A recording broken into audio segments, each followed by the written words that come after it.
Hello दोस्तों, कैसे हैं आप। स्वागत है आपका मेरे YouTube channel all about Uttarakhand में।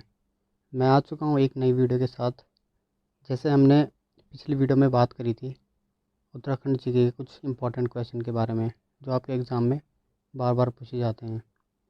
तो आज हम इसमें कुछ और इम्पोर्टेंट क्वेश्चन के बारे में बात करेंगे। तो चलिए बढ़ते हैं आगे, देखते हैं पहले क्वेश्चन को। पहला क्वेश्चन है, नंदौर वन्य जीव विहार की स्थापना कब हुई। दोस्तों, अगर आपको इनके आंसर आते हैं तो आप कमेंट बॉक्स में आंसर दे सकते हैं। इसका आंसर है बी, 2012। तो नंदौर वन्य जीव विहार की स्थापना नैनीताल में 2012 में हुई और ये वन्य जीव विहार नंदौर नदी के आसपास फैला हुआ है और इसका गठन उधम सिंह नगर के बॉर्डर पर किया गया था। चलिए बढ़ते हैं अगले क्वेश्चन की तरफ। दूसरा क्वेश्चन है, चौराबड़ी ताल से कौन सी नदी निकलती है। इसका आंसर है बी, मंदाकिनी। तो मंदाकिनी नदी चौराबड़ी ताल से निकलती है और चौराबड़ी ताल रुद्रप्रयाग ज़िले में स्थित है और ये केदारनाथ मंदिर से 1 किलोमीटर की दूरी पर स्थित है।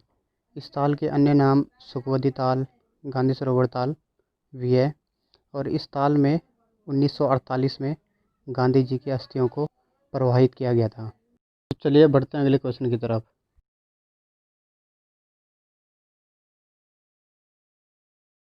तीसरा क्वेश्चन है, मसूरी नगर को किस राजा ने 80 वर्ष के लिए अंग्रेज़ों को दे दिया था। इसका आंसर है बी, सुदर्शन शाह। और सुदर्शन शाह टिहरी रियासत का प्रथम राजा था और सुदर्शन शाह ने टिहरी को 1815 में अपनी राजधानी बनाया था। चलिए बढ़ते हैं अगले क्वेश्चन की तरफ। चौथा क्वेश्चन है, मुक्तेश्वर में बैक्टीरियोलॉजिकल प्रयोगशाला की स्थापना का श्रेय किसे दिया जाता है। इसका आंसर है बी, डॉक्टर अल्फ्रेड लिंगार्ड को। तो मुक्तेश्वर नामक स्थान नैनीताल ज़िले में स्थित है और इस प्रयोगशाला को पशुओं की चिकित्सा के लिए बनाया गया था, इसलिए इसे पशुओं का मक्का भी कहा जाता है और इसकी स्थापना 1893 में की गई थी। चलिए बढ़ते हैं अगले क्वेश्चन की तरफ। पांचवा क्वेश्चन है, उत्तराखंड के किस मेले में मछली मारने की परंपरा है। इसका आंसर है बी, मौड़ मेला। मौड़ मेला उत्तराखंड के जौनपुर में लगता है और यह साल में एक बार अलगाड़ नदी के किनारे मनाया जाता है। चलिए बढ़ते हैं अगले क्वेश्चन की तरफ। छठा क्वेश्चन है, उत्तराखंड से प्रथम रेमन मैग्सेस अवार्ड प्राप्तकर्ता कौन थे। इसका आंसर है बी, चंडी प्रसाद भट्ट। तो चंडी प्रसाद का जन्म 23 जून 1934 को गोपेश्वर चमोली में हुआ था। तो चलिए बढ़ते हैं अगले क्वेश्चन की तरफ। सातवां क्वेश्चन है, उत्तराखंड की मशरूम लेडी के नाम से किसे जाना जाता है। इसका आंसर है ए, दिव्या रावत।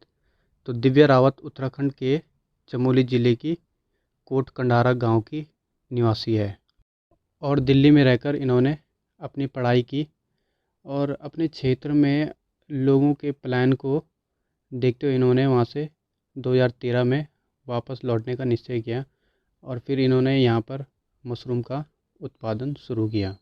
चलिए बढ़ते हैं अगले क्वेश्चन की तरफ। तो आठवां क्वेश्चन है, डोबरा चाटी पुल किस ज़िले में स्थित है। इसका आंसर है डी, टिहरी में। तो डोबरा चाटी पुल टिहरी ज़िले में स्थित है। चलिए बढ़ते हैं अगले क्वेश्चन की तरफ। नौवां क्वेश्चन है, गढ़वाल का दिल्ली किस स्थान को कहा जाता है। इसका आंसर है सी, श्रीनगर। तो गढ़वाल का दिल्ली श्रीनगर को कहा जाता है। चलिए बढ़ते हैं अगले क्वेश्चन की तरफ। 10वां क्वेश्चन है, बौद्ध ग्रंथों में उत्तराखंड को किस नाम से उल्लेखित किया गया है। इसका आंसर है बी, हिमवंत। तो बौद्ध ग्रंथों में उत्तराखंड के लिए हिमवंत शब्द का प्रयोग किया गया है। तो दोस्तों, इस वीडियो में इतना ही। अगर आपको वीडियो पसंद आया हो तो लाइक करें, शेयर करें, मेरे चैनल को सब्सक्राइब करें, बेल आइकन को प्रेस करें जिससे अगली वीडियो का नोटिफिकेशन आपको मिल सके। तो चलिए दोस्तों, मिलते हैं अगले वीडियो में। धन्यवाद।